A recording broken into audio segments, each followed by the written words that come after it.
सुप्रभात प्यारे बच्चों। आज हम सहायक वाचन के खंड 3 के अध्याय 1 मोहन का बचपन के बारे में पढ़ेंगे। मोहन अर्थात किसकी बात हो रही है? महात्मा गांधी की, है ना। महात्मा गांधी के बचपन का नाम क्या था? मोहन। उनकी माता उन्हें क्या कहती थी प्यार से? मोहन। वैसे उनका नाम क्या है? मोहनदास करमचंद गांधी। तो आज हम उनके बचपन के बारे में जानेंगे। उनमें कौन कौन से शिष्टाचार थे, उनकी स्कूली पढ़ाई कैसी थी, उनका माता पिता के प्रति प्रेम भाव, ये सब चीज़ें के बारे में आज हम जानेंगे। बरसात का एक दिन था। आसमान में बादल रह रहकर गिर जाते थे। एक बालक उन्हीं की तरफ एकटक देख रहा था। देखते ही देखते एकदम चिल्ला उठा, चिल्लाने लगा, माँ माँ देखो, सूरज निकल आया।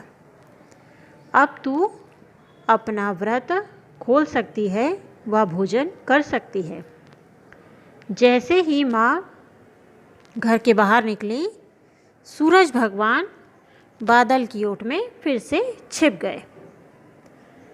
क्या हुआ? जब बारिश का मौसम होता है तो सूर्य भगवान कम दिखाई देते हैं, है ना। तो जो मोहन की माँ थी वो क्या करती थी? वह व्रत रह करती थी। जैसे ही सूरज निकला वैसे ही मोहन ने उन्हें बताया कि आज सूरज निकल गया माँ, देखो आप अपना व्रत खोल सकती हो, भोजन कर सकती हो। परंतु जैसे ही माँ बाहर निकली तो क्या हुआ? सूरज फिर से छिप गया। तभी माँ ने कहा, कोई बात नहीं मनु, भगवान की मर्जी नहीं है कि आज मैं व्रत खोलूं या भोजन ग्रहण करूं। मनु की माँ ने चौमासे में सूर्य दर्शन होने पर ही भोजन ग्रहण करने का व्रत लिया था। आज सूर्य के दर्शन नहीं हुए तो उसने भोजन नहीं किया। बरसात के दिनों में कई बार सूरज भगवान मनु की माँ को भूखा रखते थे। अगर सूरज नहीं निकलेगा तो वे अपना व्रत नहीं खोल पाती थी, तो उन्हें भूखा रहना पड़ता था। सूरज के ना दिखने पर माँ ने जब भोजन नहीं किया तब मनु को बहुत बुरा लगा। उसने माँ से पूछा, माँ तू ऐसे कठिन व्रत क्यों करती है? तभी माँ ने जवाब दिया, बेटा तू जब बड़ा हो जाएगा तब इसका अर्थ समझ जाएगा। अब चल मंदिर चले। ऐसा कहकर दोनों मंदिर चले गए। वैसे महात्मा गांधी में बहुत सारे गुण थे। उसमें एक गुण था शिष्टाचार का। तो हम शिष्टाचार के बारे में जानेंगे। उनमें शिष्टाचार का गुण किस तरह का था? एक बार घर में भोजन पर कई लोग निमंत्रित हुए। अतिथियों को बुलाया गया। कहाँ? मोहन के घर भोजन करने के लिए। अतिथियों में मोहन ने अपने मित्र को भी निमंत्रण भेजा था, पर किसी कारण से वह भोजन में शामिल नहीं किया जा सका। भोजन में मुख्य रूप से आम खिलाया जाने वाला था। मित्र को वह आम नहीं खिला सका। कौन? मोहन। इससे मोहन को बड़ा दुख हुआ। इसलिए उसने मौसम भर आम नहीं खाए, जबकि मोहन को आम बहुत प्रिय थे। फिर भी उन्होंने आम नहीं खाए। क्यों? क्योंकि शिष्टाचार के पालन में जो गलती हुई थी उससे वह फिर ना हो, इस विचार से उसने संकल्प किया था कि मैं इस वर्ष आम नहीं खाऊंगा। जिससे क्या हुआ? उन्होंने शिष्टाचार का पालन किया और जो गलती हुई थी उसका प्रायश्चित भी किया। इसके बाद उन्होंने स्कूली पढ़ाई की। मोहन का बचपन पोरबंदर में ही बीता। वहीं लुल्या मास्टर की प्राइमरी शाला में उसकी पढ़ाई भी प्रारंभ हुई। वह शाला उनके घर के पास ही थी। जो विद्यालय था वो कहाँ था? उनके घर के पास था। मास्टर साहब कैसे थे? लंगड़े थे, विकलांग थे, इसलिए उन्हें लोग लुल्लिया मास्टर कहते थे। जब मोहन के पिता पोरबंदर से राजकोट रियासत के दीवान बनकर गए, तब उनके साथ मोहन भी गया। उस समय उसकी अवस्था 7 वर्ष की थी। 12 वर्ष की अवस्था तक उसने राजकोट में अपनी पढ़ाई की। इस बीच वह अपने गुरुओं से एक बार भी झूठ नहीं बोला। वे हमेशा सच बोलते थे। लजालू स्वभाव होने के कारण वह लड़कों से बहुत कम बात करता था।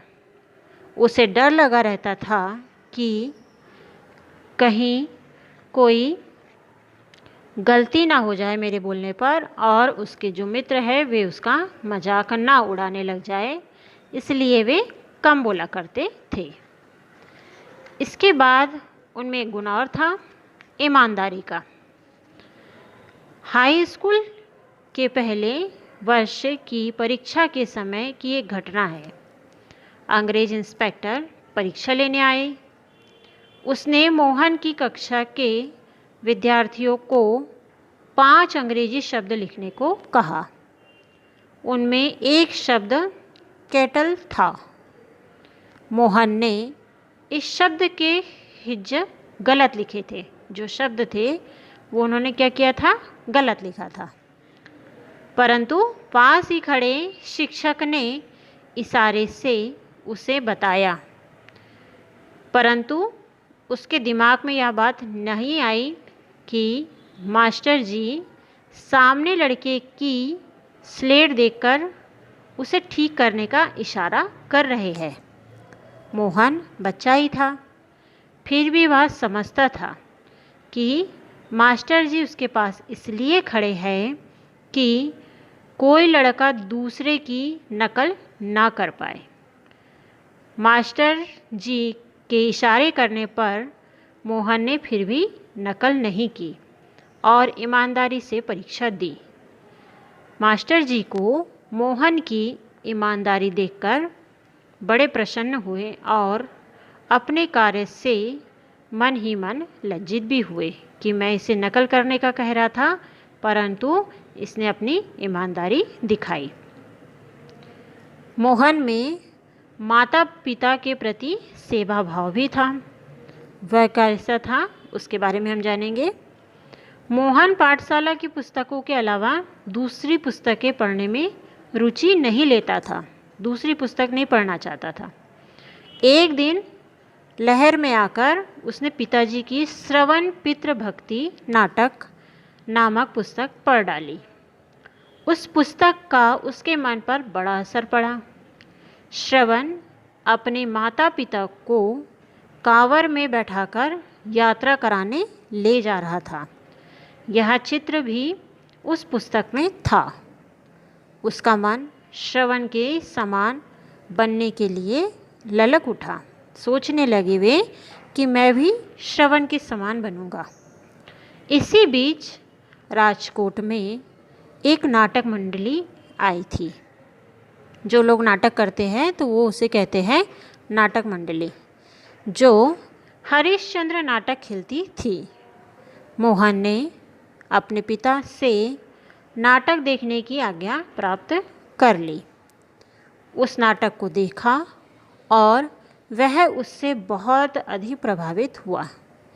मन ही मन हरिश्चंद्र नाटक के दृश्यों को देखता और सत्य पालन के कारण हरिश्चंद्र को जो जो कष्ट भोगने पड़े उनकी कल्पना कर घंटों रोया करता था। सत्य का पालन करना मनुष्य का धर्म है, इससे भगवान भी प्रसन्न रहते हैं। ऐसे विचार उसके मन में उठने लगे। इस नाटक ने मोहन के जीवन में सत्यनिष्ठा का अंकुर जमा दिया। अर्थात सत्यनिष्ठा का भाव उनके मन में आ गया। तो ये क्या थी? माता पिता के प्रति सत्यनिष्ठा के भाव व सेवा के भाव। इसके बाद है नियम के प्रति निष्ठा। मोहन को सबसे बड़ा दुख तब होता था जब कोई नियम भंग हो जाता था। स्कूल में हेडमास्टर ने सबके लिए खेल अनिवार्य कर रखा था। मोहन की खेलों में रुचि नहीं थी, फिर भी वह खेल के समय उपस्थित रहता था। एक बार वह उपस्थित न रह सका, जिससे हेडमास्टर ने उसकी अच्छी पिटाई की। पिटाई से तो उसे दुख नहीं हुआ, दुख इस बात का हुआ कि उसने पिटाई का काम किया, स्कूल के नियम का पालन नहीं किया। इससे वे बहुत दुखी हुए। इसके बाद हरिजनों के प्रति सहानुभूति। ऊंगा भंगी से सहानुभूति। ऊंगा भंगी यानी हरिजन, तो हरिजनों के प्रति भी वे सहानुभूति का भाव रखते थे। भंगियों को लोग क्यों नहीं छूते, यह बात मोहन की समझ में नहीं आती थी। उसके घर का ऊका नाम का भंगी सफाई करने आया करता था। माँ जब उसे छूने से मना करती, तब वह कहता, अपने धर्म की पोथियों में अछूतों को ना छूने की बात कहाँ लिखी है माँ?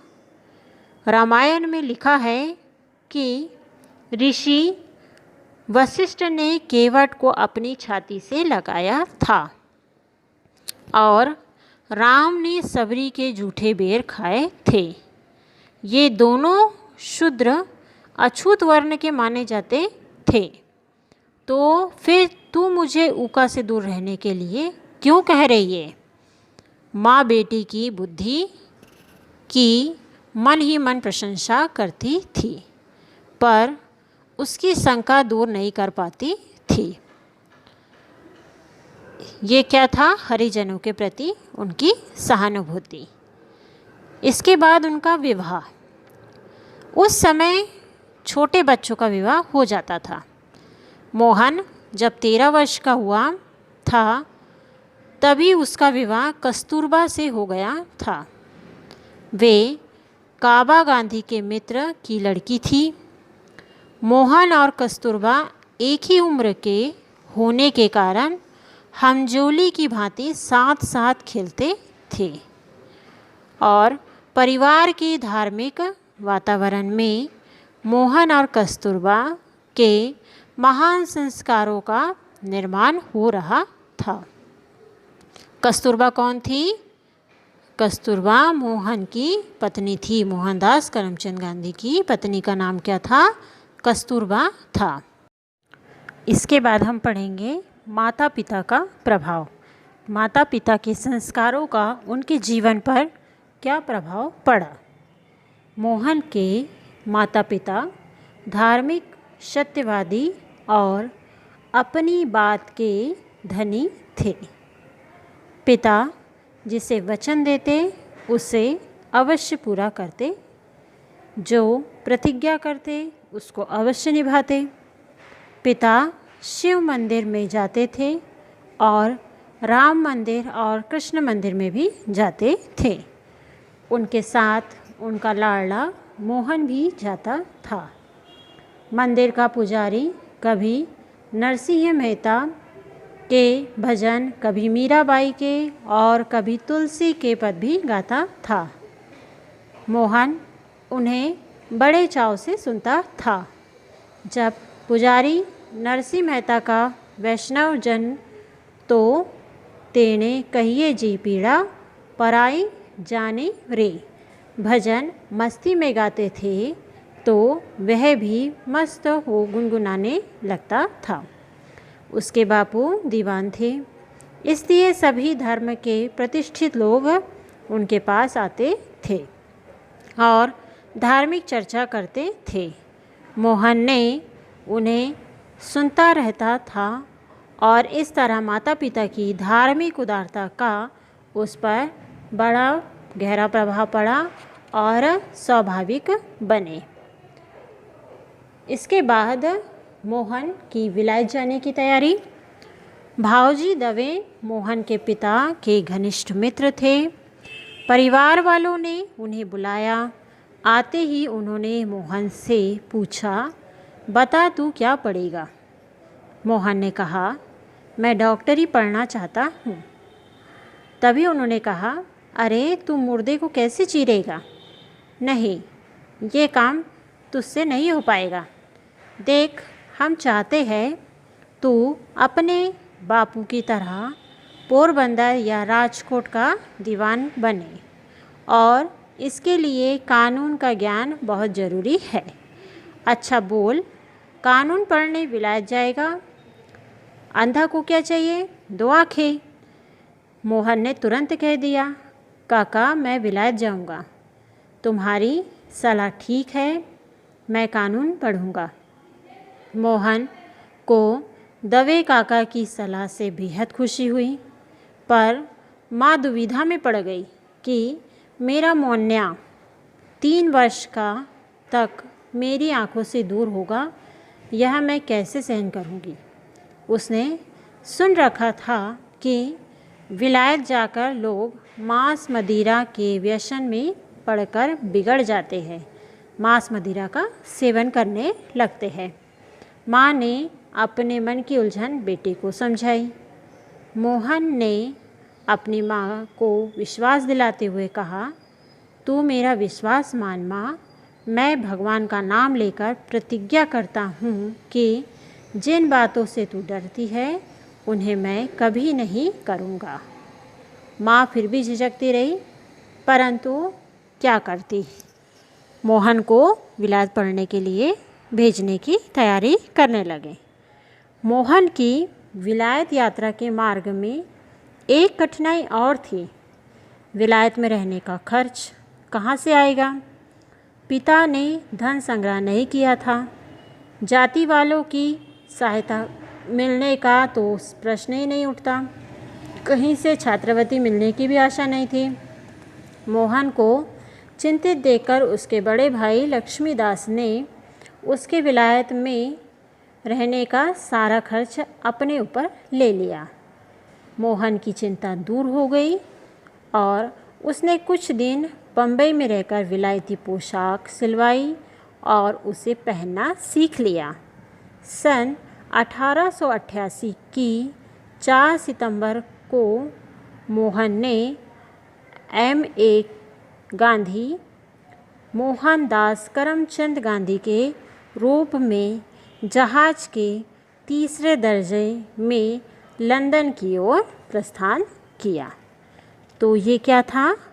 हमने आज देखा मोहन के बचपन के बारे में, उनके शिष्टाचार के बारे में, उनके जीवन में उनके माता पिता की महत्वपूर्ण भूमिका के बारे में, उनकी स्कूली पढ़ाई के बारे में और उनकी यात्रा जाने की तैयारी के बारे में।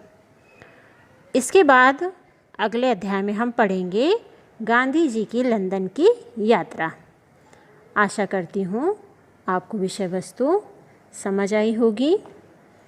आगे अध्याय 2 फिर पढ़ेंगे हम मोहन की लंदन यात्रा। धन्यवाद। वंदे मातरम।